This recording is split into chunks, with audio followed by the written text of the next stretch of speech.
देवघरामध्ये लाल रंग जर ठेवला तर खूप मोठा अनर्थ होईल, असं सोशल मीडियावरती तुम्ही बऱ्याच वेळा ऐकलं असेल. चला तर हे कितपत तथ्य आहे हे आपण आजच्या व्हिडिओमध्ये जाणून घेऊयात. त्याकरता व्हिडिओ शेवटपर्यंत बघा. तर आपल्या धर्मशास्त्रानुसार लाल रंग पवित्रतेचं प्रतीक सांगितलेलं आहे. दुर्गा सप्तशतीमध्ये श्लोक आहे, रक्तांबरा रक्तवर्णा रक्तपादांजनप्रभा. म्हणजे ही देवी ही रक्तपायांची आहे, लाल रंगाच्या पायांची आहे. रक्तरंगाची वस्त्र तिने अंगावरती घातलेले आहेत, त्यामुळे लाल रंग हा शुभच मानला जातो. आणि आपल्या देवघरामध्ये लाल रंग ठेवल्याने कुठल्याही प्रकारचा अनर्थ होत नाही, शुभ गोष्टीच आपल्या घरामध्ये वाढतात.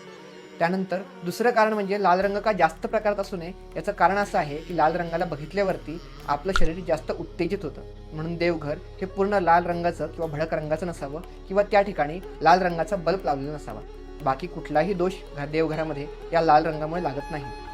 आपल्या धर्मशास्त्रामध्ये लाल रंगाची फुले, लाल रंगाचं कुंकू हे पहिल्यापासूनच वापरलं जातं.